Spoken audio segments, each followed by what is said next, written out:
ज्ञान परंपरा का अध्ययन करे, संस्कृत का अध्ययन करे और उसके बाद इस प्रकार की परिस्थिति का निर्माण करे जिससे कि भारत को इंटेलेक्चुअली कैप्चर किया जाए,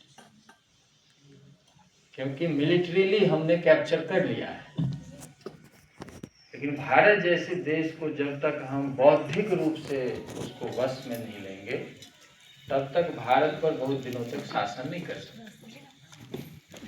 और इसी के लिए पूरा का पूरा चेयर इस्टेब्लिश हुआ। आज भी वो चेयर है, आज भी गोल्डन चेयर है।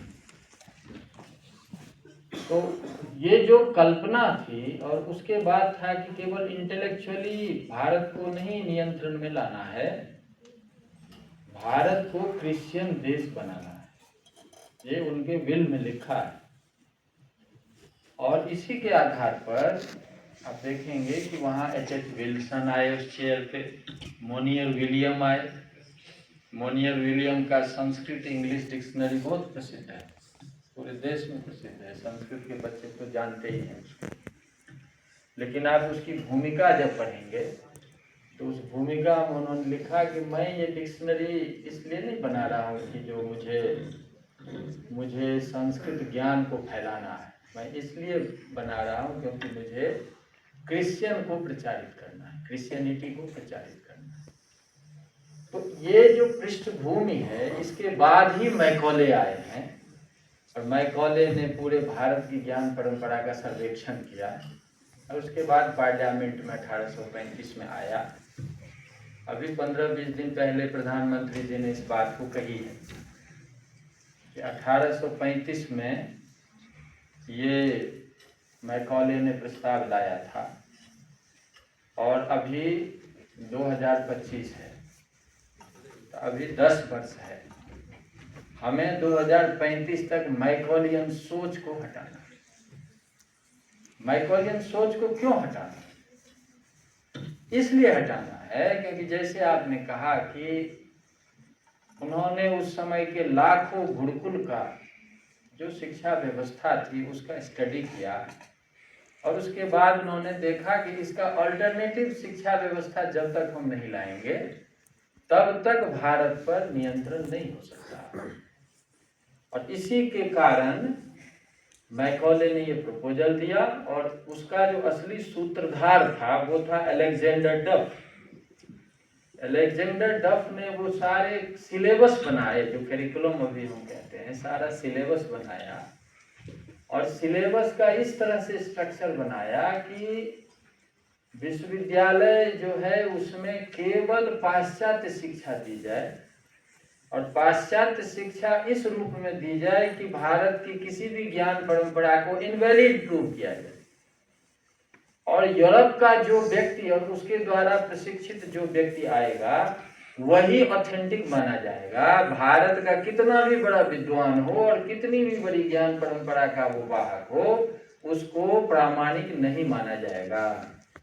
इस दृष्टि से अलेक्जेंडर डफ ने सारी चीजें की और उसके बाद पूरे भारतीय ज्ञान परंपरा को बदलने की दृष्टि से 3 विश्वविद्यालयों की स्थापना हुई। तो जब तक हम ये पृष्ठभूमि नहीं समझेंगे, क्यों मदन मोहन मालवीय जी को ये सोचना पड़ा कि मुझे हिंदू विश्वविद्यालय बनाना है।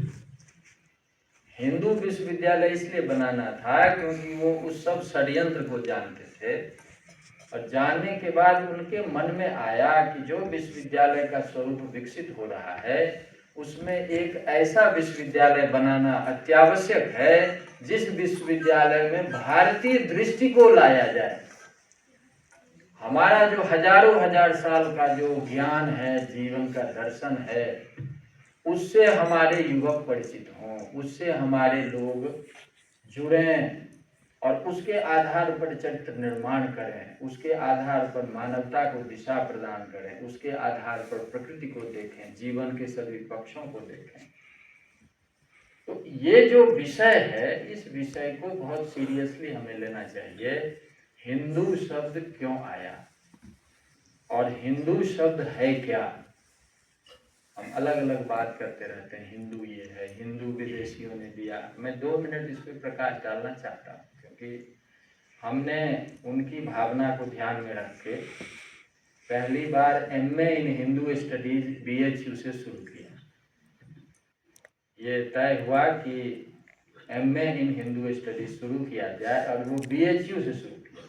क्यों शुरू किया जाए? क्योंकि उनके मैंडेट में यह है कि हिंदू को हमें लाना है, संस्कृत शिक्षा को बढ़ाना है, वैदिक शिक्षा को बढ़ाना है।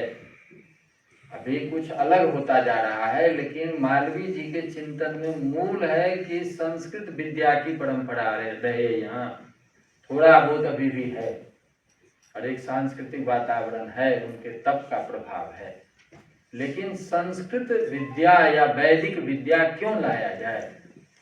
इसलिए लाया जाए क्योंकि मैकॉले से पहले जो यूनिवर्सिटी सिस्टम आया, 3 यूनिवर्सिटी बने, बाद में 2 बने, जिसकी चर्चा आपने कर दी है, उसमें जो मीडियम हुआ वो मीडियम तो अभी सभी जानते हैं, अंग्रेजी मीडियम।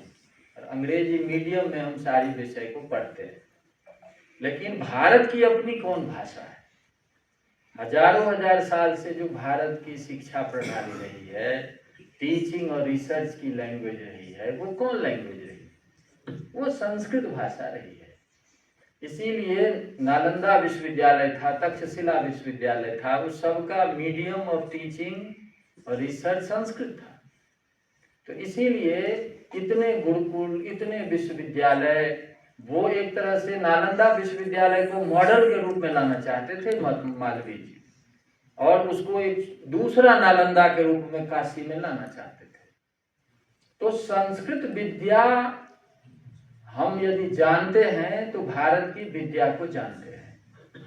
यदि संस्कृत विद्या को नहीं जानते तो भारत की विद्या को भी नहीं जानते।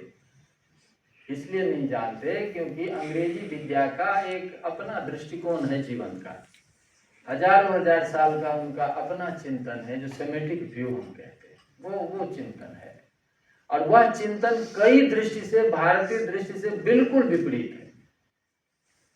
इतना विपरीत है कि भारतीय व्यक्ति जाने अनजाने उसको आज यदि सुने तो उसको पचा नहीं पाएगा। तो आप यदि हिंदू हैं, हिंदू क्यों हैं, क्यों हिंदू होना चाहिए? क्योंकि 2, 4, 5 बिंदु हैं जिसको हमें ध्यान में रखना चाहिए। पहला, हिंदू वो जीवन दर्शन है जिस जीवन दर्शन में ये माना जाता है कि एक ही अनेक रूपों में प्रकट है।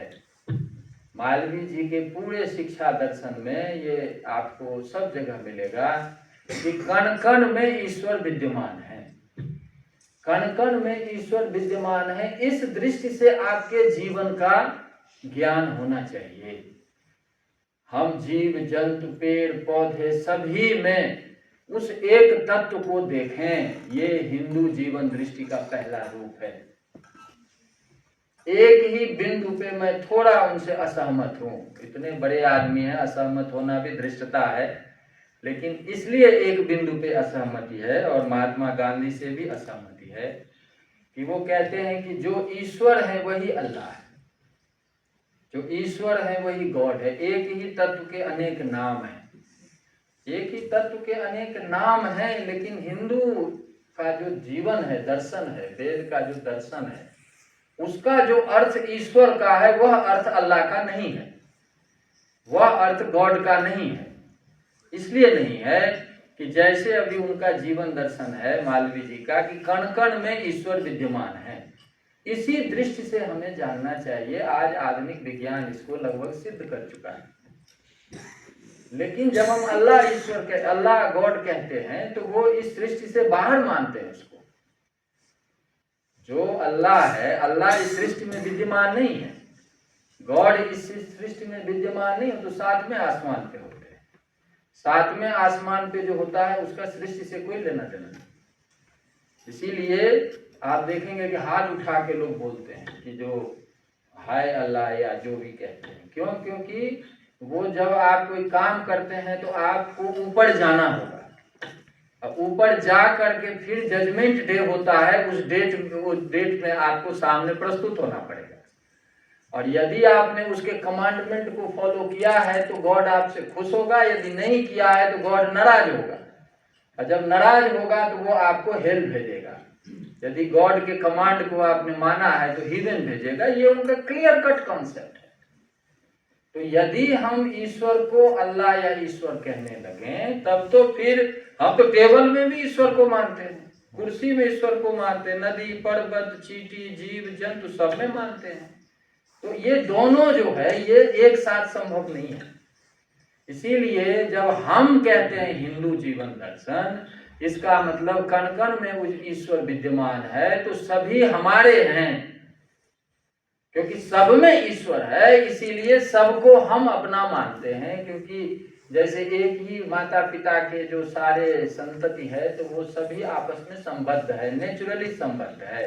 वैसे बहुश्याम प्रजाए, ये जो वेद का वाक्य है उसमें एक ही अनेक रूपों में प्रस्तुत है। इस दृष्टि से मालवीय जी का दर्शन है कि हमें आगे देखना चाहिए, हमें इस तरह से शिक्षा प्राप्त करनी चाहिए। और यही है जिसके कारण इसका दूसरा बिंदु आता है वसुधैव कुटुंबकम। यही है जो दूसरा बिंदु आता है यत्र विश्वम भवत्येक नीडम, कि संपूर्ण ब्रह्मांड एक घोंसले की तरह है। ये ऋग्वेद का वाक्य है। और हम सब एक साथ रह रहे हैं, हम सब एक साथ रह रहे हैं और सब में ईश्वर को देखते हुए रह रहे हैं। यह हिंदू का जीवन दर्शन है। और इस जीवन दर्शन को वो शिक्षा में देखना चाहते थे कि हमारे लोग इस तरह से अपने को ट्रेंड करें और अपने को इस तरह से मानवता के समक्ष प्रस्तुत करें।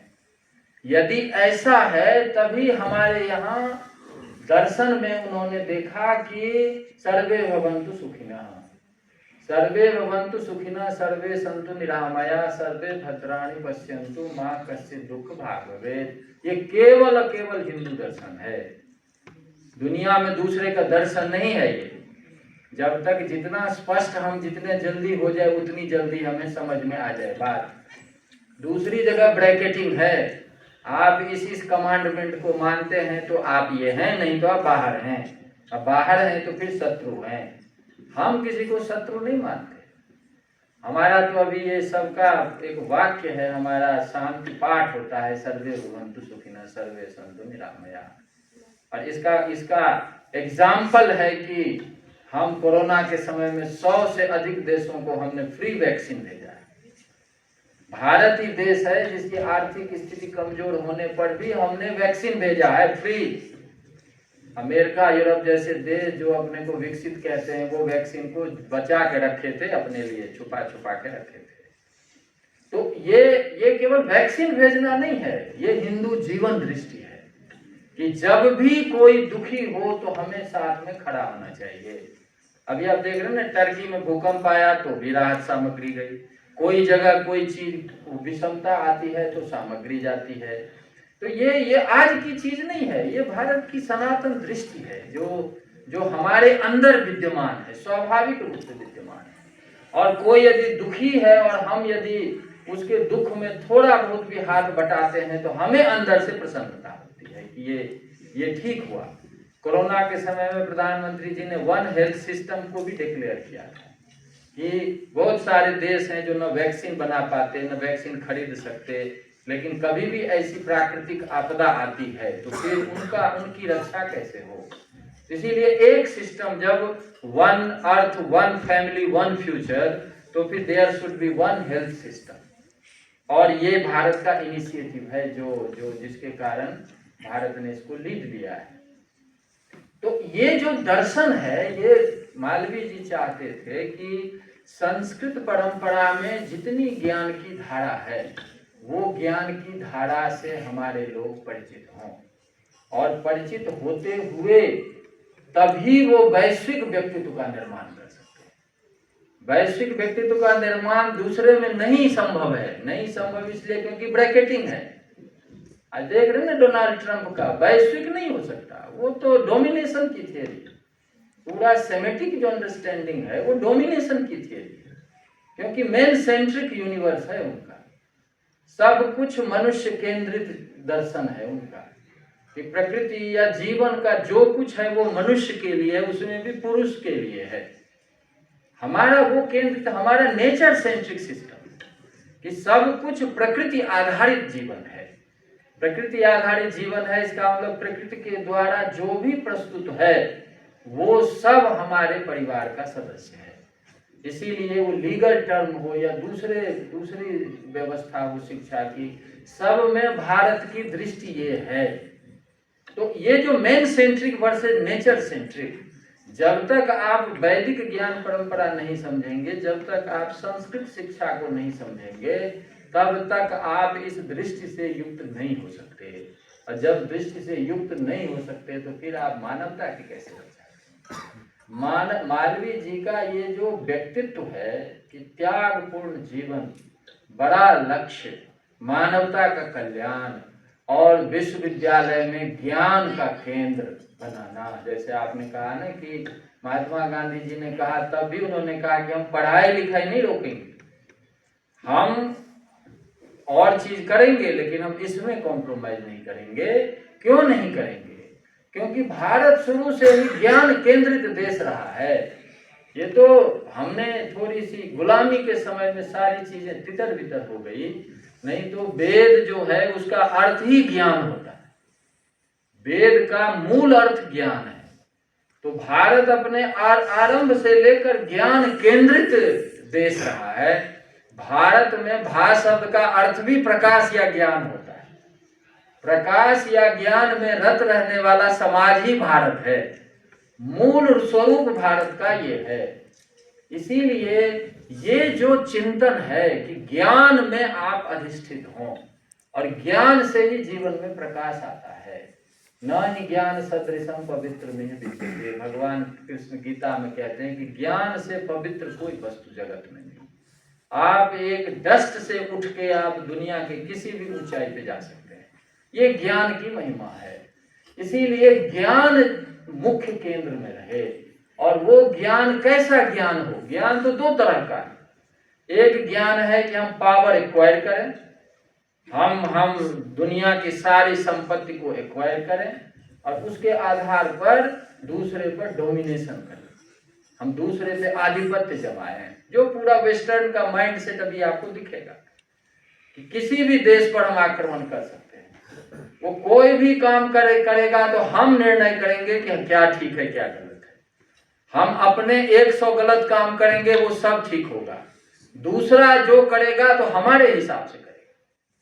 ये जो दृष्टिकोण है, ये दृष्टिकोण तब तक मानवता के लिए उपयोगी नहीं हो सकता, प्रकृति के लिए उपयोगी नहीं हो सकता, जब तक हम मैन सेंट्रिक यूनिवर्स को लेके चलते हैं। हमारा जो ज्ञान है वो है कि हम कभी किसी पे आधिपत्य नहीं करना चाहते, हम कभी किसी को जबरन नहीं कब्जा करना चाहते।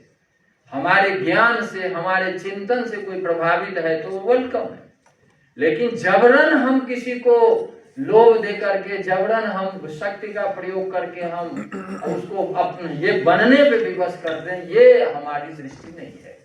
हमारी दृष्टि नहीं है। तो यही मालवीय जी चाहते थे। मालवीय जी का स्पष्ट कथन था कि सनातन ही मूल चीज है। वो काशी हिंदू विश्वविद्यालय को देखते थे सनातन ज्ञान की दृष्टि से। सनातन में क्या चीज है? किसको कहते हैं हम सनातन? सनातन का अर्थ है अनादित्वात् चिरं प्रवृत्ता इति सनातन। जो विचार मनुष्यता के आदिकाल से चल रहा है और जो विचार सदैव मानवता के लिए उपयोगी होगा, जो विचार सदैव प्रकृति के लिए उपयोगी होगा, जो विचार आपको अभ्युदय भी देगा, यानी भौतिक जो उन्नति है वो भी प्रदान करेगा और अंत में आपको आत्मज्ञान भी प्रदान करेगा। इस प्रकार का जो एक विचार है, चिंतन है, ज्ञान है, वही सनातन है। और वह सनातन जो है वह किसी न किसी रूप में, अब देखेंगे कि जब कोई ऐसी विपदा आती है तो ये सनातन उपस्थित हो जाता है। क्यों उपस्थित हो जाता है? क्योंकि वही है जो मानवीय मूल्य को बचाता है। दूसरा जो है वो उसको ध्वस्त करने में लगा रहता है। 16वां अध्याय क्यों दैवी संपत्ति और आसुरी संपत्ति है? गीता में एक अध्याय भगवान ने इसके लिए समर्पित किया है। दैवी संपत्ति का मतलब ही होता है कि जो देने में विश्वास करे, दूसरे के कल्याण में लगा रहे। देव दानात, इसका जो मूल अर्थ है वो है जो देने में विश्वास करे, वो दैवी संपत्ति है। उन्होंने एक एक रुपया करके जमा किया। उन्होंने क्या कहा कि अपने लिए मैं कभी एक पैसा नहीं मांगूंगा, लेकिन लोक कल्याण के यदि लेना पड़े तो मैं प्रस्तुत हूं। और कहां कहां नहीं गए, सब जगह गए। तो ये जो धन है, धन को उन्होंने जो इकट्ठा किया, किसके लिए इकट्ठा किया? देने के लिए इकट्ठा किया। और उस धन के आधार पर उन्होंने ऐसे इंस्टीट्यूट बना दिया जिस इंस्टीट्यूट में लाखों लाखों लोग प्रशिक्षित हुए हैं। अभी भी देख रहे हैं यहाँ अधिकतर कह रहे हैं मैं बीएचयू का पढ़ा हुआ हूँ, मैं बीएचयू का पढ़ा हुआ हूँ। वो किसकी देन है? तो हम किसी रूप में भी धन का संग्रह करें, लेकिन जब वह धन दूसरे के कल्याण के लिए उसका प्रयोग होने लगे तो वो देव वृत्ति है। और यूनिवर्सिटी खुल गया और फिर हम अब लग जाएंगे कि हमारी बहू को क्यों नहीं नौकरी हो रही है, हमारे बेटे को क्यों नहीं नौकरी हो रही है, हम इस पैसे में से कितना खा लें। ये क्या है? आसुरी वृत्ति है। इसी को भगवान आसुरी वृत्ति कहते हैं कि जो दूसरे की चीज को लेने में विश्वास करता है। और लेने में विश्वास करते हैं बाय हुक एंड क्रोक, किसी रूप में हम दूसरे की चीज को ले लें। इसी को आसुरी वृत्ति कहते हैं। असुर का मूल अर्थ है असून इंद्रियानी राति अनुगच्छति असुर। अपने इंद्रिय को खुश करने में जो किसी रूप में दूसरे की चीज को हड़प ले, उसी को असुर कहते हैं। तो एक देने वाली वृत्ति, दूसरी लेने वाली वृत्ति। अभी आप देख रहे हैं कि ये जो यूनिवर्सिटी का ढांचा आया, उसके कारण भारत में जो मानसिकता का परिवर्तन हुआ, और ऐसे 50 देशों को उन लोगों ने यही प्लान करके कॉलोनी बनाया, यही प्लानिंग करके, और 50 देशों की सारी धन संपदा को लूट लिया और अपने देश को, आज उसको हम कहते हैं विकसित देश। आपको पता है कि क्या डेटा है? अभी एंगस मेडिसन की बुक आई है, वर्ल्ड इकोनॉमी, वो भी ब्रिटिश प्रोफेसर है। उन्होंने डेटा दिया है कि 1st सेंचुरी से लेकर 10th सेंचुरी तक भारत की इकोनॉमी 33% थी दुनिया की। 30, अकेले 1/3 इकोनॉमी। 10वीं शताब्दी के बाद जब गोरी इत्यादि आने लगे तो थोड़ा लूट के बाहर ले जाने लगे तो थोड़ा डिक्रीज किया है, लेकिन 16वीं शताब्दी तक तब भी 24% इकोनॉमी थी, क्योंकि मुगल वगैरह बस गया। लेकिन उसके बाद जो पोर्चुगीज आए हैं, डच आए हैं, फ्रेंच आए हैं और फिर ब्रिटिश आए हैं। 1947 में जब ब्रिटिश छोड़ के गए हैं तो 3% पे छोड़ के गए। तो अब आपको इससे पूरा ग्राफ पता चल जाएगा। एक और अभी 3 महीने पहले आई है ऑक्सफैम एजेंसी की रिपोर्ट, वो भी ब्रिटिश एजेंसी। उसने अभी दिया है कि 1765 से लेके 1900 तक 135 वर्षों में ब्रिटिशर्स जो है वो 65 लाख करोड़ डॉलर ले गए थे भारत से। ये उन्हीं की एजेंसी की रिपोर्ट है, डेटा के बेस पे। तो आप इससे अनुमान लगाएं कि वो किस प्रकार की शिक्षा चाहते थे। और हम कहते हैं रेल दे दिया, ये दे दिया, कुछ नहीं दिया। यहां से धन संपत्ति को मुंबई के बंदरगाह तक कैसे पहुंचाया जाए, इसका साधन बनाया। सारे हमारे जो स्किल्ड पर्सन थे उनका स्किल छीन लिया, उसको बंद कर दिया और उन सब को ले जाके ब्रिटेन में शुरू कर दिया। और उसके बाद भारत की सारी उद्योग व्यवस्था खत्म हो गई और वहां जो है उसी चीज को वो सप्लाई करने लगे। ये सारी जो दृष्टि है, ये दृष्टि क्या है कि दूसरे के देश को, और भी ध्यान में रहना चाहिए, मालवीय जी क्यों कहते हैं भारत जब 33% इकोनॉमी रखता था, 24% रखता था, अपनी भाषा के बदौलत रखता था, अपनी टेक्नोलॉजी के बदौलत रखता था, अपने बुद्धि के बदौलत रखता था। हमको दिमाग में बैठ गया है कि जो अंग्रेजी 2 लाइन पढ़ लिए तो हम बड़े वो हो गए, मॉडर्न हो गए। नहीं, मॉडर्न नहीं। भारत को एकमात्र दरिद्र बनाने वाला अंग्रेज है। ये पूरा डेटा है। भारत हमेशा विश्व गुरु अपने ज्ञान के बदौलत रहा है, अपनी भाषा के बदौलत रहा है, अपने चिंतन के बदौलत रहा है। और आज भी यदि विश्व गुरु बनेगा तो अपने बदौलत बनेगा, किसी नकल करके कोई विश्व गुरु नहीं बन सकता। और ये जो विचार है, जो विचार आज भी दुनिया के लिए जरूरी है। आज कोई भी देश समस्या में है तो कहता है भारत ही इसका निराकरण कर सकता है। क्यों निराकरण कर सकता है? रोड बनाना, बड़ी बिल्डिंग बनाना, एरोप्लेन, एरोड्रम बना देना, ये सब तो हो सकता है, लेकिन वो विचार जो है, जो विचार आपको मानव बनाता है, जो विचार आपको दूसरे को सहायता करने में लगाता है, जो त्यागपूर्ण जीवन जीना सिखाता है, वो विचार भारत के दर्शन में है। देखें, हिंदू शब्द जो है ना, ये हौ को, सौ को हौ बोलने की आदत वेद से चला रहा है। आप एक मंत्र में पढ़ेंगे श्रीश्च और दूसरी शाखा में पढ़ेंगे हरीश्च। जो यास्क हैं, वेदांग के जो निरुक्त के रचयिता हैं, जो कि वेद के अर्थ को समझने के लिए वो सबसे ऑथेंटिक माना जाता है, तो वो लिखते हैं कि वेद में एक जगह सरस्वती का प्रयोग है, दूसरी जगह हरावती का प्रयोग है। अगर सौ का हो बोलना वेद की ही शाखा में है। एक जगह सरित बोलते हैं, एक जगह हरित बोलते हैं। सरित का मतलब नदी, तो हरित का मतलब भी नदी। वेद से लेकर के, जैसे अपने यहाँ व्याकरण में, लिंग्विस्टिक्स में आप देखेंगे कि हिंस से सिंह बनता है। इसको वर्ण विपर्य का उदाहरण मानते हैं कि हिंस धातु से सिंह बनता है, ये वर्ण विपर्य से बन जाता है। तो 100 को हो बोलना, अभी भी आप राजस्थान में जाएं तो 100 रुपये को हो रुपये बोलते हैं। आप असम में जाएं तो 100 को हो बोलते हैं, असम को तो अहोम भी बोलते हैं ना। ऐसे सारे हैं शब्द जो 100 को हो बोलते हैं। गुजरात में सब 100 को हो बोलते हैं।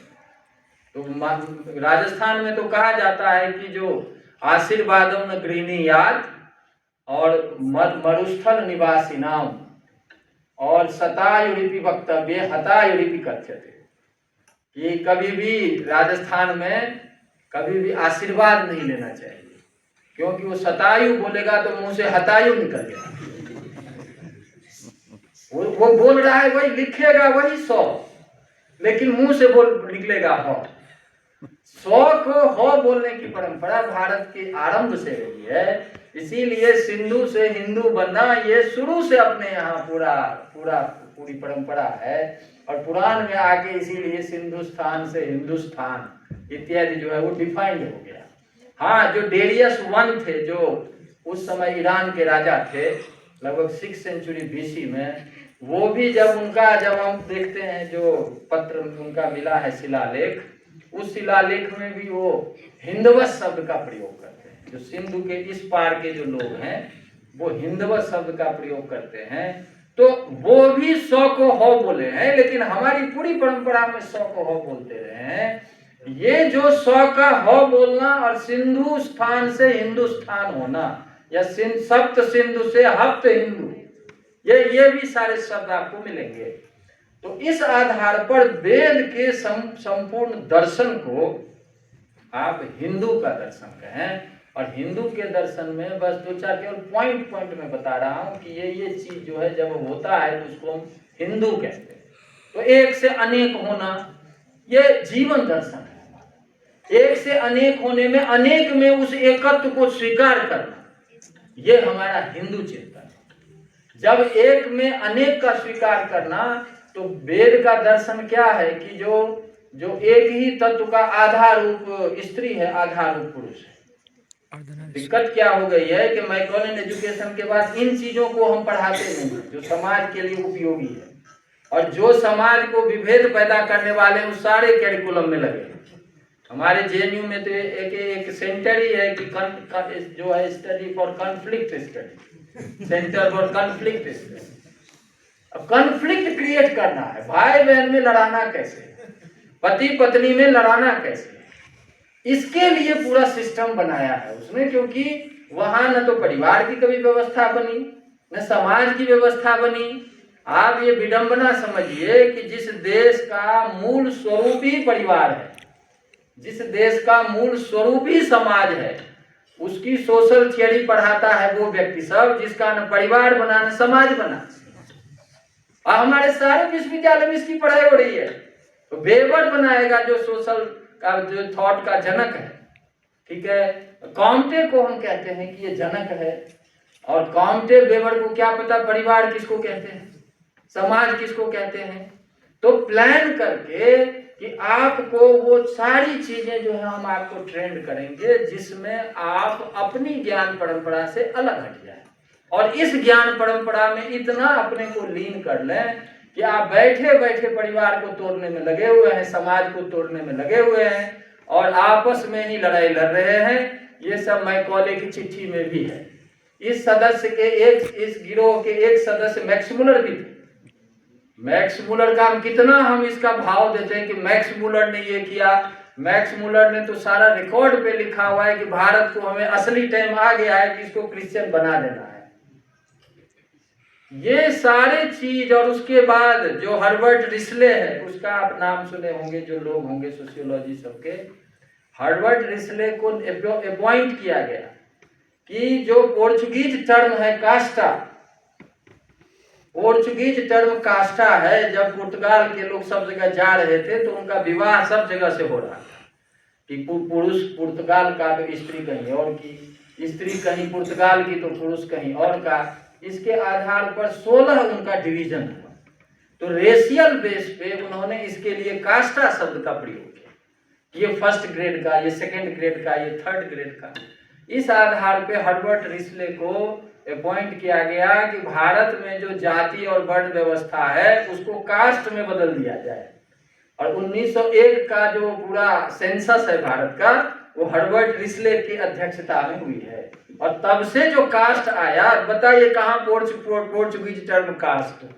और आज हम वर्ण को भी कास्ट कहते हैं और जाति को भी कास्ट कहते हैं, और कास्ट पे पूरा इलेक्शन लड़ा जाता है। और मैंने इस पे पूरी पीएचडी कराई है। 12वीं शताब्दी से पहले आपके पास केवल 35 से 40 जाति है, और वो जाति सारे प्रोफेशनल जाति है। वो जाति का मतलब है कि एक ग्रुप एक स्किल में ट्रेंड है, तो वो स्किल के आधार पर अपने ग्रुप को डेवलप किया है। जैसे कोई गोल्ड स्मिथ है, जैसे स्वर्णकार है, तो उसका स्किल जो है वो अपने बच्चों को ट्रेंड किया, और उस आधार पे शादी विवाह भी उसमें शुरू हो गया, जिससे कि हमारा जो स्किल है वो एक ही में रहे। और क्योंकि वो डे टू डे इकोनॉमी से जुड़ा हुआ मामला था, इसीलिए धीरे धीरे आपको 35-40 वही जाति मिलेगी जो स्किल बेस्ड जाति। जाति का मतलब खुद इवॉल्व करना स्वयं को। वर्ण जो है वो 4 व्यवस्था में है। तो उन्होंने क्या किया कि वर्ण जाति को साफ कर दिया। 12वीं शताब्दी से पहले 35 से 40 जाति, और अभी कितनी जातियां हैं? 6000 के आसपास।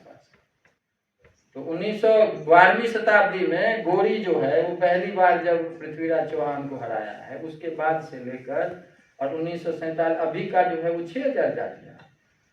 पूरे अपने शास्त्र में कहीं जाति है ही नहीं इस रूप में, लेकिन हम इसी को पढ़ा रहे हैं, क्योंकि 150 वर्षों में जो मैकॉलियन सेटअप तैयार हुआ, उस सेटअप में जो पोर्चुगीज टर्म कास्ट लाया, उसके बाद जो रेशियल ग्रेडेशन शुरू किया, उस रेशियल ग्रेडेशन के आधार पे भारत को हमने देख लिया उसी आधार पे, और आज तक हम उससे छुटकारा नहीं पाए हैं। सोशियोलॉजी पढ़ाने वाले जो वेबर हैं वो कहते हैं कि भारत में तो समाज शास्त्र ही नहीं है। आप समझे, सोशियोलॉजी के कोई यहाँ होंगे तो विनय कुमार सरकार की एक पुस्तक आप जरूर पढ़ें। विनय कुमार सरकार, बीके सरकार की है, the positive aspect of Hindu sociology. 1919 ईस्वी में ये बुक छपी थी, और उस समय वेबर का सारा जो पूर्व पक्ष था उसका निराकरण किया है, लेकिन सोशियोलॉजी डिपार्टमेंट में इसकी कहीं पढ़ाई नहीं है। तो कहने का मतलब वो सामाजिक चिंतन हो, प्रकृति के प्रति चिंतन हो, विज्ञान के प्रति चिंतन हो, हमारा दार्शनिक दृष्टिकोण हो, हमारा जो जैसे कॉमर्स के आप हैं तो कॉमर्स के तो हमारी पूरी जो आर्थिक व्यवस्था क्या थी, हमारा आर्थिक चिंतन क्या था, किस रूप में हमारा दर्शन क्या था, जो चाणक्य पूरा कौटिल्य अर्थशास्त्र में इस चीज को लाते हैं, वो सारी चीजें जो हैं वो साइड हो गई शिक्षा से, और वो सारी चीज आ गई जो समस्या को उत्पन्न करने के लिए हो गई। ये जो चीजें सारी चल रही थी, इन चीजों को ठीक से समझना और इसके आधार पे भारतीय जीवन दर्शन को कैसे प्रस्तुत करना है, इसके लिए मालवीय जी हिंदू विश्वविद्यालय खोलने के लिए उस समय उद्यत थे। साफ साफ वो कहते हैं कि सनातन का मतलब हिंदू, बौद्ध, जैन, सिख, ये 4 सनातन है। नाम लेके कहते हैं। क्यों सनातन है? क्योंकि चारों की एक जीवन दृष्टि, ये भारत की जीवन दृष्टि है। जैसा प्रकृति के प्रति बौद्ध का चिंतन, वैसे ही जैन का चिंतन, वैसे ही वेद का चिंतन, वैसे ही सिख का चिंतन, एक चिंतन। हमारा जब वैश्विक दृष्टिकोण में जब हम कोई चीज देखते हैं तो हमें लगने लगता है कि ये चीज जो है वो भारत की दृष्टि से ठीक नहीं है। भारत की दृष्टि से ठीक नहीं है तो बौद्ध की दृष्टि से भी ठीक नहीं, जैन की दृष्टि से भी ठीक नहीं, किसी की दृष्टि से ठीक नहीं। तो इन 4 को वो कहते थे कि इनका जो जीवन दर्शन है वो हमारे बच्चों को समझना चाहिए, और हमारे बच्चे जब इससे ट्रेंड होंगे तभी वो एक जो चरित्रवान व्यक्ति बनेंगे, और चरित्रवान व्यक्ति बन करके लोगों की सेवा करेंगे। हिंदू के और भी कुछ शब्द हैं, सिर्फ पॉइंट करके मैं बहुत आगे नहीं बढ़ाना चाहता, कि जैसे हिंदू चिंतन में है कि ज्ञान की प्रक्रिया के आधार पर ही हमें आगे बढ़ना है। इसीलिए आप देखेंगे पूरी शास्त्र में प्रमाण व्यवस्था है। इधर बेबर कह रहा है कि भारत में तो एपिस्टेमोलॉजी नहीं है। अब जो 2 आक्षेप उसके हैं कि एपिस्टेमोलॉजी नहीं है। भारत ही एक ऐसा देश है कि पहले दिन से यहाँ एपिस्टेमोलॉजी है। क्यों एपिस्टेमोलॉजी है? क्योंकि हमारे लोगों ने ये निर्णय किया था कि नॉलेज हमेशा वैलिड होना चाहिए, और जो भी नॉलेज हो उसका प्रोसेस फिक्स होना चाहिए। इस प्रोसेस के थ्रू ये नॉलेज हो रहा है। तो जब आप क्लेम करते हैं कि मैं ये जानता हूं, तो आपको ये बताना पड़ेगा कि किस प्रोसेस से जानता हूं। ये जब तक आप नहीं जानेंगे तब तक वो नॉलेज को वैलिड नहीं माना जाएगा, एक्सेप्ट नहीं किया जाएगा। यूरोप में तो पूरा का पूरा आप समझ लें कि कोई किसी को मानता ही नहीं है। अभी कोई अपना सिद्धांत दिया, 10 साल में दूसरा रेफ्यूट कर दिया, 30 साल में तीसरा रेफ्यूट कर दिया, पता चला कि कहीं कुछ है ही नहीं। आदि शंकराचार्य कहते हैं कि ऐसी व्यवस्था को हम कहते हैं कंफ्यूज्ड व्यवस्था। जीवन में किसको अपनाना चाहिए ये पता ही नहीं हमें। इसीलिए आप देखेंगे कि अधिकतर जो यूरोपियन मॉडल में ट्रेंड होते हैं वो हमेशा कंफ्यूज्ड होते हैं। उनको जब अंतिम समय में तो बोले कुछ पता ही नहीं चला जीवन क्या है। तो आपको सुनिश्चित जीवन दर्शन से कंफ्यूज्ड स्टेट में ले आना, यह भी एक वेस्टर्न अंडरस्टैंडिंग है। जब तक हम अपनी स्थिति को नहीं समझते, क्योंकि हमारे यहाँ सबसे पहले ऋषि दर्शनार्थ, मालवीय जी क्यों कहते हैं कि ज्ञान और विज्ञान को साथ साथ चलना चाहिए। वो कहते हैं अपने शिक्षा दर्शन में ज्ञान और विज्ञान को साथ साथ चलना चाहिए। क्यों चलना चाहिए? क्योंकि भारत की दृष्टि हमेशा ऋषि की दृष्टि रही है। ऋषि कहते ही हैं उसको जिसने जीवन का अनुभव किया है। हमारा दर्शन केवल लॉजिकल एनालिसिस पे नहीं आधारित है, अनुभव पर आधारित है। अनुभव पर आधारित, इसलिए पूरी परंपरा में आपने देखा होगा कि इसको हमने देखा है, इसका अनुभव किया है, इसका रियलाइजेशन किया है। और जब कोई अनुभव करता है तो वो निस्संदिग्ध हो जाता है। कुर्सी पे हम निस्संदिग्ध रूप से बैठते हैं क्योंकि कुर्सी का हमें वास्तविक ज्ञान है। यदि कुर्सी के बदले कुछ और कंफ्यूजन में हो तो आप कुर्सी पे बैठ ही नहीं सकते। कंफ्यूजन वही होता है जहां केवल लॉजिकल एनालिसिस होता है, क्योंकि जिसकी बुद्धि जितनी तीक्ष्ण वो उस तरह का कंक्लूजन ड्रॉ कर देता है। लेकिन उसका जब एक्सपीरियंस से कोई रिलेशन नहीं होता है तो जीवन कंफ्यूजन के स्टेट में आ जाता है। तो भारतीय ज्ञान परंपरा में प्रमाण पर आधारित ज्ञान परंपरा, भारतीय ज्ञान परंपरा के मूल में धर्म है। मालवीय जी का थ्रू आउट कहना है कि हम धर्म के लिए काम करते हैं। धर्मनिष्ठ व्यक्ति को होना चाहिए, नो कॉम्प्रोमाइज एट ऑल। क्यों धर्म होना चाहिए? अभी तो समस्या ये हो गई कि हम धर्म को रिलीजन बोलने लगते हैं। हम सब ट्रांसलेट कर देते हैं धर्म का रिलीजन, धर्म का। अभी तो टीवी पे बैठ के बहुत सारे मुल्ले भी कहते हैं कि मेरा धर्म ये है। उसका धर्म कहां से हो गया? धर्म का एक मीनिंग होता है। धर्म का मतलब होता है धारणात धर्म इत्याहु धर्मो धारयति प्रजा, महाभारत का वाक्य है ये। धर्म का मतलब होता है यतो अभ्युदय निश्रेयस सिद्धि सधर्म। आदि शंकराचार्य कहते हैं जगत स्थिति कारणम प्राणिनाम च अभ्युदय निश्रेयस हेतु सधर्म। ये धर्म जो है ना वो तत्व है हमारे यहाँ जो सबको धारण करता है। क्या धारण करने वाला तत्व है? ब्रह्मांड जिस नियम से चलता है उसको धारण करने वाला तत्व धर्म कहलाता है। इसीलिए वेद में इसके लिए ऋत शब्द का प्रयोग है ना, ऋतम च सत्यम च विद्या तपसो जाए। तो गायत्री संध्या बंदन में इसको पढ़ते हैं। मालवीय जी त्रिसंध्या करते थे, 3 बार संध्या करते थे। वो कहते थे कि हर एक बच्चे को संध्या करना चाहिए। क्यों संध्या करना चाहिए? सुबह तो स्नान करके करना ही चाहिए और दोपहर में शाम को स्नान न करे तो हाथ मुंह धो के जरूर संध्या करे। संध्या में क्या बोलते थे? संध्या में ये मंत्र बोला जाता है ऋतंच सत्यंच विद्या तपसोध्य जाए तो ततो रात्र जाए तो ततः समुद्र वर्णव। मतलब क्या है? ऋत को जानना चाहिए।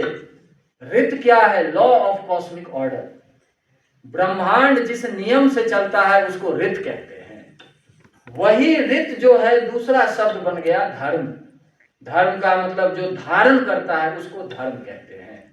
जिस नियम के तहत अभी ऋतुएं बदल रही है, एक नियम के तहत पृथ्वी सूर्य के चारों ओर 30 किलोमीटर पर सेकंड की रफ्तार से घूमती है। सूर्य एक नियम के तहत पूरे फैमिली को लेकर गैलेक्सी में घूमता है। वो नियम जो है उसको धर्म कहते हैं। ये पृथ्वी का धर्म है। हमारा शरीर एक नियम से चलता है। सुबह से लेकर रात तक यदि आप प्रकृति के नियम का पालन नहीं करेंगे तो आपका धर्म सस्टेन नहीं करेगा। जिस नियम से शरीर चलता है, जिस नियम से परिवार चलता है, जिस नियम से राष्ट्र चलता है, जिस नियम से पूरी सृष्टि चलती है उसको धर्म कहते हैं। और ये धर्म जो है इसीलिए कर्म पर आधारित है। इसलिए धर्म के 2 मूल अर्थ है, एक तो नियम और दूसरा नियम पर आधारित कर्तव्य। ये 2 चीज अपने यहाँ धर्म के रूप में है। और इसीलिए भारत ही एक दुनिया का देश है जो कर्म सिद्धांत को मानता है। कर्म सिद्धांत को मानने का मतलब we are the master of our own future. हम जैसा कर्म करेंगे वैसा हमारा व्यक्तित्व बनेगा। हमारे व्यक्तित्व का निर्माता कोई दूसरा नहीं है, हम निर्माता है। उद्धरेदात्मनात्मानम नात्मानम अवसादयेत आत्मेव ही आत्मनो बंधु आत्मेव रिपुरात्मना, भगवान कृष्ण गीता में कहते हैं। तो कर्म सिद्धांत का मतलब ही है कि आपके हाथ में सारी चीजें हैं। ये धर्म कमांडमेंट नहीं हो सकता। कमांडमेंट में कर्म थियरी नहीं है, कमांडमेंट में नियम नहीं है।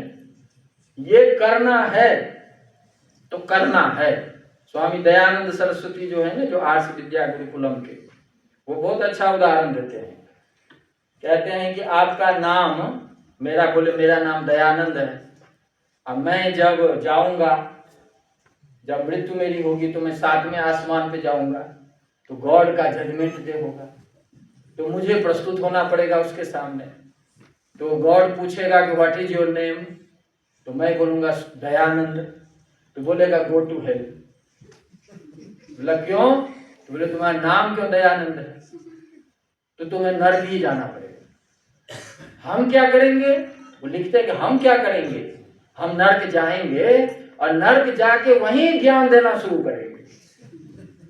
थोड़े समय के बाद नरक में जिस चीज को भेजा है उसी को हम ज्ञानी बना देंगे। ये भारत की दृष्टि है। भारत की दृष्टि में जो मालवीय जी चाहते हैं उसमें आप कहेंगे कि मेरा नाम जोसेफ है, तो गॉड उससे नाराज नहीं होता। हमारे ईश्वर जो है वो उससे जजमेंटल नहीं हो जाते। आप समझ रहे ना, समवन बिकम्स जजमेंटल। जब जजमेंटल कोई होगा तो वो एब्सोल्यूट कैसे हो सकता है?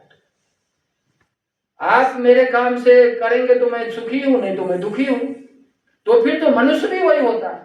तो दोनों में डिफरेंस क्या हुआ? ईश्वर भारत का कभी जजमेंटल नहीं होता। इसीलिए स्वामी विवेकानंद कहते हैं कि ईश्वर कभी भी गॉड है नहीं है, या आप कभी भी आप ट्रांसलेट ना करें। हमारे ईश्वर का क्या है? हर एक कण कण में विद्यमान है। तो ये दृष्टि होनी चाहिए।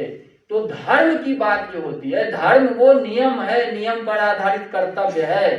जो आपको, परिवार को, समाज को, सृष्टि को चलाता है। ये धर्म रिलीजन नहीं, रिलीजन तो यूरोप का एक कॉन्फ्लिक्ट है, चर्च वर्सेज स्टेट का लड़ाई। लड़ाई में कहा कि जो पादरी लोग दखल देते थे कि राजा के अपॉइंट करते थे, कहते थे गॉड से हम मिलाएंगे, हम ही एम्बेसडर हैं, इसकी लड़ाई के कारण ये सारा हुआ।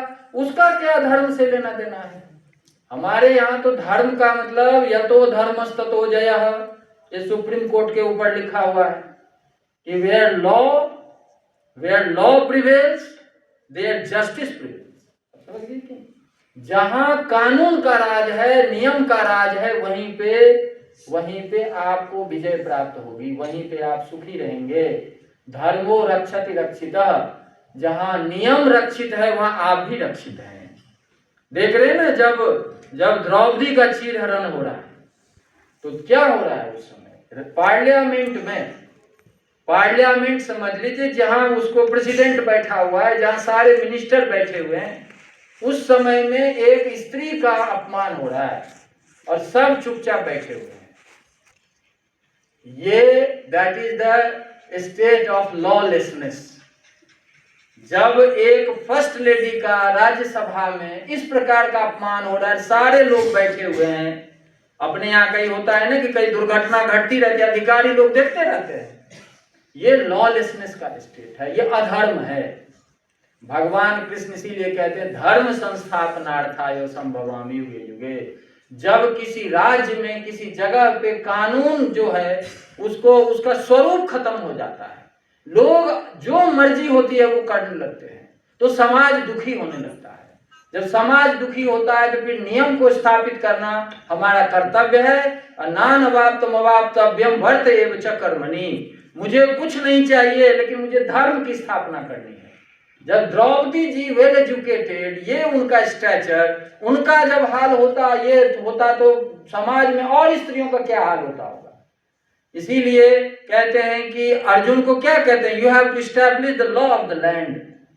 ये धर्म संस्थापनार्थाय संभवामि। ये धर्म मजहब कैसे हो सकता है? ये धर्म कैसे हो सकता है रिलीजन? बिल्कुल नहीं। इसलिए धर्मशास्त्र आप देखिए, मालवीय जी क्यों चाहते थे ये सब चीज आए। धर्मशास्त्र के 3 रूप होते हैं, 3 विभाग होते हैं, जो हजार साल से भारत में पढ़ाया जाता है। पहला आचाराध्याय। आचार्य या केवल स्मृति पढ़े, सब स्मृति पढ़े, उसमें ये विभाजन है। आचाराध्याय का मतलब है कि हेड ऑफ द स्टेट से लेकर इंडिविजुअल तक की ड्यूटी क्या होनी चाहिए, रूल लॉ बेस्ड ड्यूटी, ये आचाराध्याय है। व्यवहाराध्याय क्या होता है? जो विवाद हो समाज में, किसी विषय में विवाद हो जाए, जैसे पति पत्नी का विवाद है, जैसे धन संपत्ति का विवाद है, जैसे किसी कंपनी में आप काम करते हैं उसका विवाद है, जैसे यूनिवर्सिटी में कई रूल के अगेंस्ट बात हो जाएगी, विवाद शुरू हो जाता है। इन सारे विवादों का समाधान करने के लिए जो न्यायालय में प्रक्रिया चलती है, उसके आधार पर निश्चित निर्णय आता है, उसको व्यवहार शास्त्र कहते हैं, जो धर्मशास्त्र का दूसरा रूप है। पूरा का पूरा इंडियन जूरिस्प्रूडेंस जो है वो धर्मशास्त्र का रूप है, यानी पूरी कानूनी प्रक्रिया जिसके आधार पे चलती है वो धर्म कहलाता है। इसलिए आप मनुस्मृति सब में देखेंगे 18 विवाद के विषय हैं, 14 सिविल केस है, 4 क्रिमिनल केस है, और उसमें सब का जो प्रॉपर आज का जैसे इन्वेस्टिगेशन होता है, पूरा का पूरा वो प्रोसेस हजार साल से चल रहा है। रादर अभी जज साहब सबके सामने कई जगह बात हुई है कि हमारे न्यायिक प्रक्रिया में तो जो जज वेद नहीं जानता है वो जज बन ही नहीं सकता। क्यों नहीं बन सकता?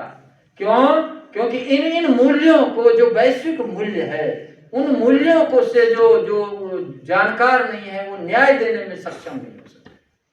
तो धर्म जब हम कहते हैं, जब महामना कहते थे कि धर्म केंद्रित जीवन होना चाहिए, तो नियम केंद्रित जीवन होना चाहिए, नियम पर आधारित कर्तव्य केंद्रित जीवन होना चाहिए। और वो नियम जो है, उस नियम को हम जब धीरे धीरे एक्सप्लोर करने लगते हैं तो पता चलता है कि जो हमारे शरीर का, समाज का, परिवार का, प्रकृति का, सबका नियम जो ऐसे यूनिवर्सल है, जिस यूनिवर्सल लॉ को हम कहते हैं कि इसको ईश्वर रूप में हम इसकी वंदना करें, इसकी पूजा करें। तो इसीलिए व्यक्ति को ईश्वर की पूजा करनी चाहिए। भगवान कृष्ण गीता में क्या कहते हैं? गामा विश्व भूतानी धारयाम्य मोजसा पुष्णाम चौषधि सर्वा सोमो भूत्वा रसात्मका।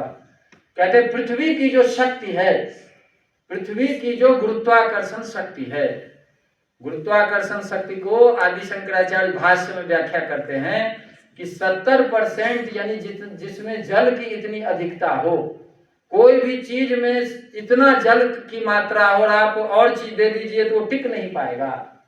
पृथ्वी कैसे टिकी हुई है? वो पृथ्वी टिकी हुई है एक शक्ति से। कृष्ण कहते हैं गामा विश्व, पृथ्वी में प्रविष्ट ये मेरा बल है, मेरी शक्ति है। जिस शक्ति के द्वारा पृथ्वी संचालित होती है उसी शक्ति के आधार पे पूरा प्रोसेस होता है, उसी शक्ति के आधार पे अन्न होता है, अन्न के दाने में पुष्टता होती है, उसमें औषधीय गुण आते हैं। ये सब उस सर्वव्यापक तत्व के कारण है जिसकी हम पूजा करते हैं। तो कहने का मतलब जो भारत में कहते हैं ना कि धर्म से ही अभ्युदय होगा, धर्म से ही नियम का पता चलेगा, कर्तव्य का पता चलेगा। धर्म, नियम और कर्तव्य के आधार पर प्राप्त धन ही आपको सुखी बनाएगा, तो अर्थ पुरुषार्थ हो गई। और धर्म के आधार पर ही आपकी सारी कामनाओं की पूर्ति होगी। देखें, जब हम धर्म के आधार पर, नियम के आधार पर पैसा कमाते हैं तो वो सुख का कारक बनता है, लेकिन इलीगली हम कमाते हैं तो वही हमारे लिए गले की हड्डी बन जाती है। ऐसे ही जीवन की सारी भौतिक इच्छाएं आप नियम पूर्वक यदि उसकी पूर्ति करेंगे तो सुख का कारण बनेगा। यदि आपने इलीगली अपने डिजायर्स को फुलफिल करना शुरू किया तो आपके लिए वही दुख का कारण बन जाएगा। इसीलिए धर्म से नियंत्रित अर्थ और काम चाहिए।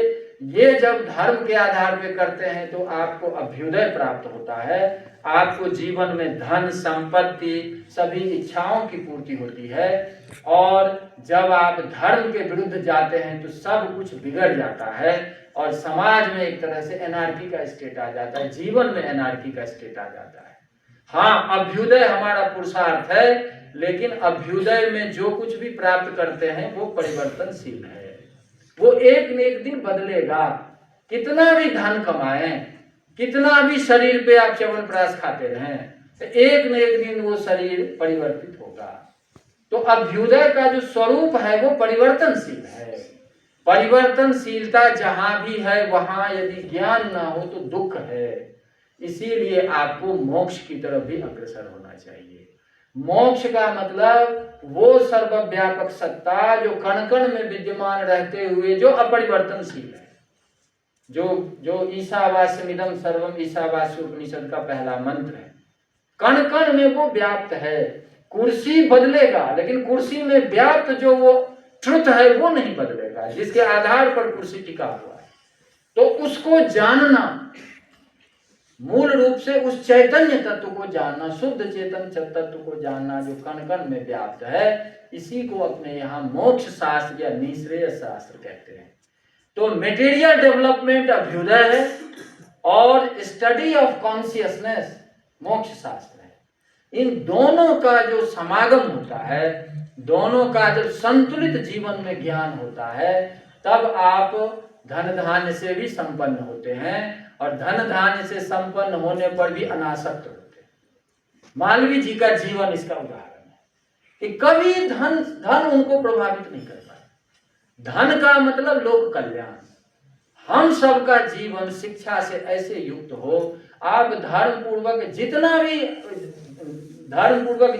धन कमाएं, जो भी कुछ करें, लेकिन यदि आप ज्ञान आप में है तो वो धन आपके लिए कभी आसक्ति का कारण नहीं बनेगा, वो लोक कल्याण में कन्वर्ट हो जाएगा और उसके आधार पर जो सुख प्राप्त होगा वो सुख कभी नहीं बदलता, वो अनंत सुख होता है। हमारा जीवन दर्शन ऐसा होना चाहिए। हमारा जीवन दर्शन होना चाहिए कि संवाद करें। हमारा जीवन दर्शन होना चाहिए कि संगच्छध्वम संबद्धध्वम संभो मनांसी जानताम। हम साथ साथ उठें, बैठें, साथ साथ संवाद करें, एक दूसरे के मन को जानें और दूसरे के मन को जान के अपना कर्तव्य बढ़ाएं। ये जो वेद के सारे सिद्धांत हैं, जो स्वामी विवेकानंद कहते हैं कि एकम सद विप्रा बोधा बदंती, जो एक मंत्र है ऋग्वेद का, ये दुनिया में न जाने कब कौन ऋषि कहाँ हुए होंगे और लिखे होंगे, लेकिन वो एक पंक्ति भारतीयों के रक्त में बसा हुआ है और एक एक भारतीय को ये संदेश देता है कि हमें संवाद करना है, हमें दूसरे के विचार को रिस्पेक्ट देना है, हम भले ही डिसएग्री करें लेकिन सुनना है। दूसरे में ये नहीं है, दूसरे में तो ऑर्डर है ना, मानो या तो फिर जाओ, प्रश्न नहीं कर सकते आप। तो आप ऋग्वेद से देखेंगे नासदी सूक्त में गो अद्धा कवा यह प्रवोचन, वेद से प्रश्न शुरू होता है। भारत की पूरी शास्त्र परंपरा प्रश्नोत्तर पर आधारित है, संवाद पर आधारित है। इसलिए जितना सिस्टम डेवलप किया गया, ऋग्वेद, यजुर्वेद, सामवेद, अथर्ववेद, 4 उपवेद, जो आयुर्वेद है, अपना धनुर्वेद है, अपना गंधर्व वेद है, अर्थशास्त्र है, वास्तुशास्त्र है, उसके बाद 6 वेदांग है जो शिक्षा, कल्प, निरुक्त, व्याकरण, छंद, ज्योतिष, उसके बाद मीमांसा, न्याय, धर्मशास्त्र और पुराण विद्या, ये अष्टादश विद्या है।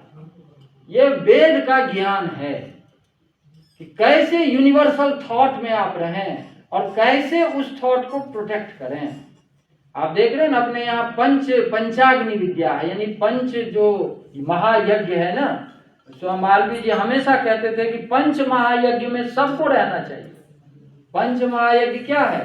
पहला है ऋषि यज्ञ, जो भी हमारे पूर्वजों ने ज्ञान हमें दिया है, जो वैश्विक ज्ञान है, उस ज्ञान को ठीक से समझना, ये ऋषि यज्ञ है। दूसरा क्या है? देव यज्ञ। देव यज्ञ, देवता किसको कहते हैं? प्रकृति के वो सारे तत्व जो 24 घंटे हमारे लिए सब कुछ प्रदान करते हैं और उसके कारण हमारा सस्टेनेंस है, वो देव यज्ञ। यानी प्रकृति के प्रति आपका सदैव आपकी दृष्टि बनी रहे। पूजा, प्रकृति की पूजा का मतलब प्रकृति की सुरक्षा, प्रकृति के प्रति आभार, ये सतत रहना चाहिए, इसको देव यज्ञ कहते हैं। तीसरा क्या है? नृ यज्ञ। आप भोजन करें, कुछ हो तो आमने सामने देखें, कोई व्यक्ति भूखा न रहे। आप यदि समर्थ हैं तो आपके आसपास कोई भी हो वो भूखा न रहे, उसको आप जरूर खाना खिलाएं।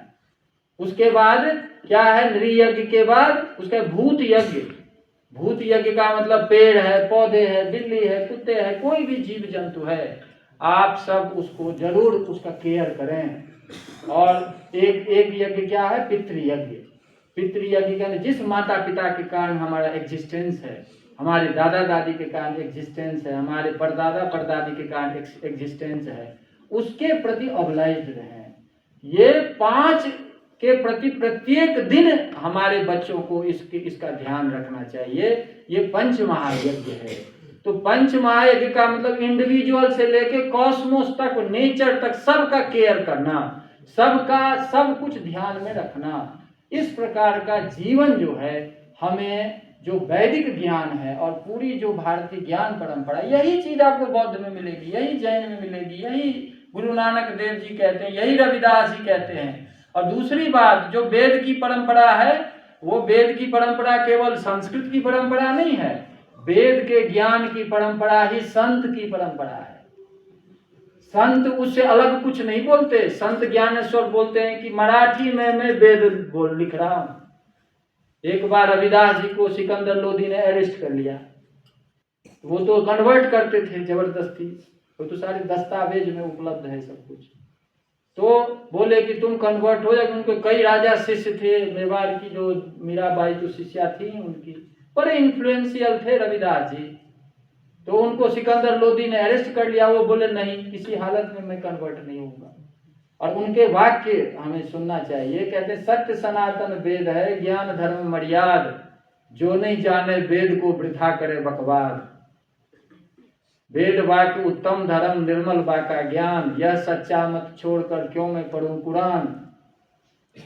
कुरान बहिष्ठ न चाहिए मुझको हूड़ हजार। अभी तो हूड़ सिंड्रोम वो चल रहा है। इस लोक में ये और दूसरे लोक में 72 हूड़े मिलेंगी आपको। इसके लिए आप कुछ भी कर, यहाँ तो 1-2 मिलेगा, 4 तक मिलेगा, लेकिन वहां तो 72 वेट कर रही है। रविदास जी कहते हैं कि कुरान बहिष्ठ न चाहिए मुझको हूड़ हजार, वेद धर्म त्यागो नहीं जो गल चले कटार। मैं कह रहा हूं कि जो वेद का, ये लोग अभी बहुत हमारे लोग हो गए हैं जो कहते हैं हम रविदास जी को मानते हैं, वेद को नहीं मानते। हम तो कहते हैं रविदास जी को केवल मानो और कुछ करने की जरूरत नहीं।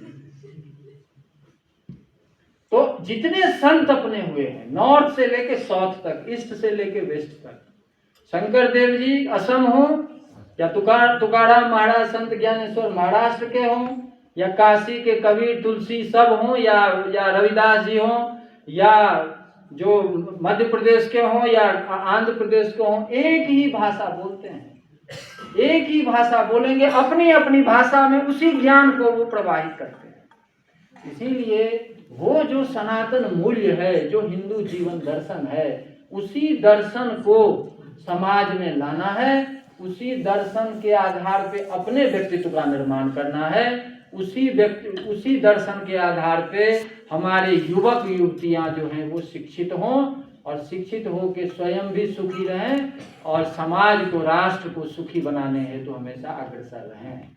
ये जो सारा चिंतन है, इसी के लिए उन्होंने हिंदू विश्वविद्यालय की स्थापना की।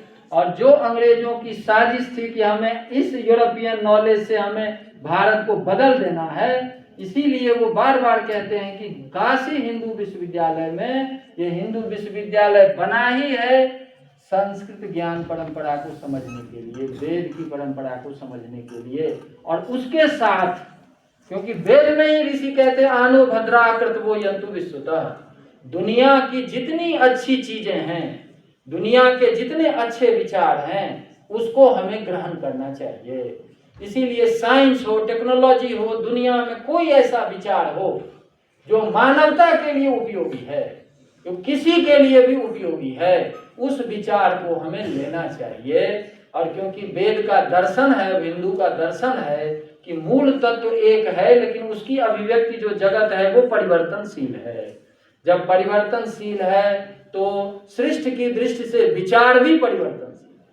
वो विचार जो आपको धन इच्छा पूर्ति में, जो मानवता की सेवा में आपको उपयुक्त बनाता है, तो इसीलिए भारतीय कभी भी रिजिड नहीं होता। ये हमारा चिंतन है। रिजिड जो होता है वो टूट जाता है।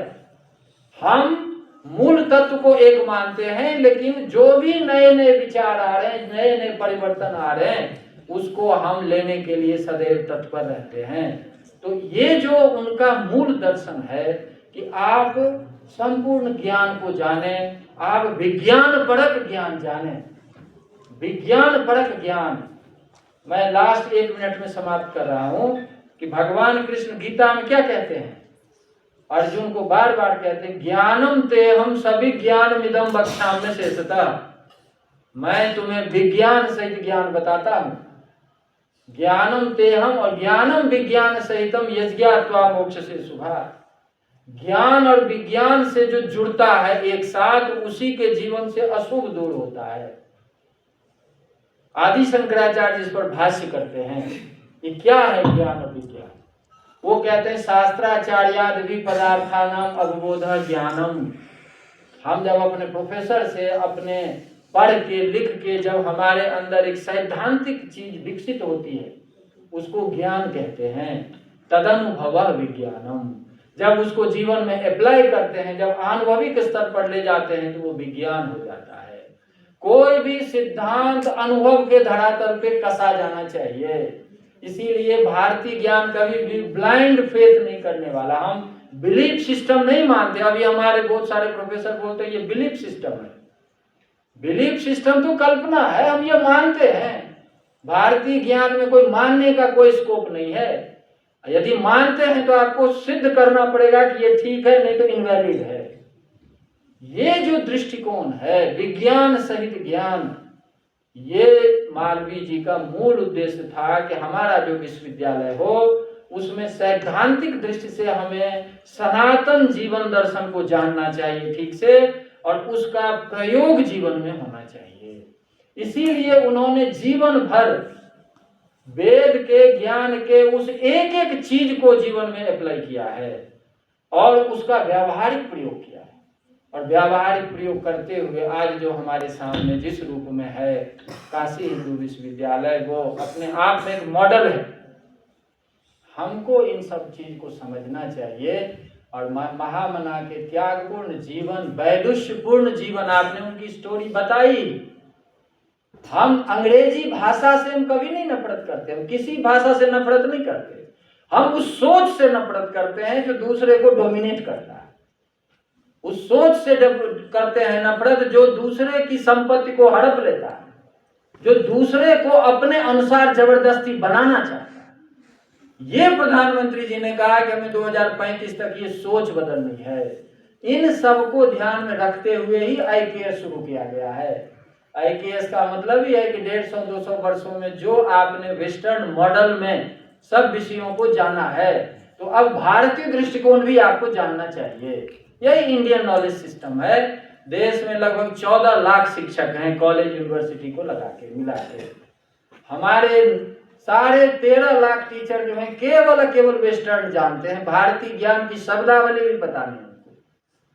इसीलिए सरकार का अब ये प्रयोजन है, एक तरह से समझ लीजिए कि मदन मोहन मालवीय जी का ये विजन है, हमारे शिक्षकों को जो चीज पढ़ा रहे हैं उसके साथ साथ उस विषय में भारतीय दृष्टि क्या है इसको भी जानना चाहिए। और दोनों को जानते हुए जब वो रिसर्च प्रपोजल आगे बढ़ाएंगे और दोनों को कोरिलेट करेंगे, तब जो रिसर्च आएगा वो नए ज्ञान को प्रस्तुत करेगा और उस समाज के लिए ज्यादा लाभकारी सिद्ध होगा। ये वर्नर हाइजेनबर्ग भी कहते थे कि ये जो टाइम है ना, जो नॉलेज जितने हैं उस नॉलेज को सबको जानना चाहिए और उसको जहां भी रेलिवेंस लगे को रिलेट करना चाहिए, वो पास्ट में हो या प्रेजेंट में हो या किसी रिमोट में हो या नजदीक में हो। ये वैदिक दृष्टि है, ये मदन मोहन मालवीय जी की दृष्टि है। तो ये जो मणिकांचन संयोग को लेके चलने वाला जो जीवन दर्शन है, ये महामना का शिक्षा दर्शन है। तो इसको हमें, जैसे अभी कह रहे थे आदरणीय पांडे जी, कह रहे थे कि महामना के बाद एजुकेशन पॉलिसी अलग से सोचने की जरूरत क्या है। ये तो हम भटकाव में जी रहे हैं। उनका जो शिक्षा दर्शन है वही शिक्षा दर्शन यूनिवर्सिटी का मॉडल होना चाहिए और उसके बाद से जितना चेंज हुआ है उसमें जितनी अच्छी चीजें हैं उनको आप इनकॉर्पोरेट कर रहे हैं। तो इससे बड़ा शिक्षा दर्शन क्या हो सकता है। लेकिन आज भी हमारे अंदर वो होड़ मची हुई है कि हम फलाना मॉडल पढ़ाएंगे, फलाना मॉडल पढ़ाएंगे। हम मनु को गाली देंगे जो कहते हैं जो स्त्री जो है उसमें संपूर्ण सृष्टि होती है, स्त्री जो है जहाँ पूजा होती है तो देवता रमन करते हैं, हम उसको कहते हैं कि ये क्या बेकार बेकार बातें कर रहे हैं। एरिस्टोटल जो है वो स्त्री को पानी पी पी के गाली देता है। एरिस्टोटल से लेके और रेने डेकार्ट तक और फ्रांसिस बेकन तक आप पढ़िए उनका स्त्री के बारे में क्या विचार है। उसको हम सभी विषयों में पढ़ाते हैं। इनको ग्रेट फिलोसफर आप समझें कि जिसका 50% के प्रति वो दृष्टिकोण है। एरिस्टोटल कहते हैं कि जहां स्त्री रहेगी वहां सर्वनाश हो जाएगा। ये एरिस्टोटल का जो स्टेटमेंट है उसकी चर्चा हम क्लासरूम में नहीं करते। 50% को जो डेनिग्रेट करता है, उसकी जो निंदा करता है, कभी पॉलिसी में नहीं लाने की बात करता है, उसको हम बहुत बढ़िया पढ़ाते हैं। लेकिन हम वेद के उस चीज को नहीं पढ़ाते कि जहां स्त्री पुरुष समान रूप से विकसित हुई है।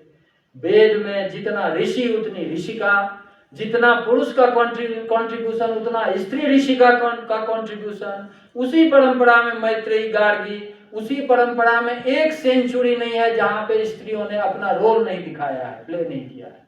इतिहास में वो चीजों को दबाया हुआ है। ये हर एक सेंचुरी में आपको मिलेगा स्त्रियों का कंट्रीब्यूशन। इस परंपरा को हम पढ़ाते नहीं और हम वो परंपरा पढ़ाते हैं जहां कहते हैं कि विच ट्रायल होता था।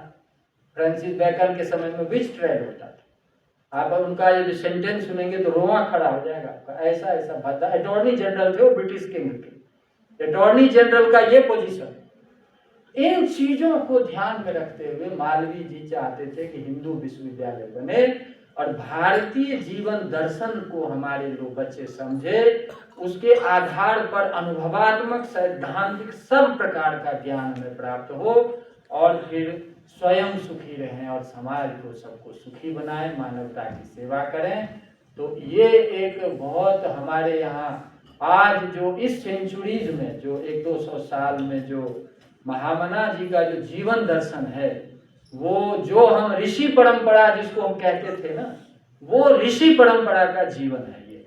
इसीलिए हमें इनको समझना चाहिए, आदर्श बनाना चाहिए और तदनुरूप हम बच्चों को पढ़ाएं, उसी के आधार पर रिसर्च को आगे बढ़ाएं, उसी के आधार पर जीवन की सारी धारा को आगे बढ़ाएं। तो ये बहुत पुनीत अवसर है कि इस पर ये कार्यक्रम हुआ।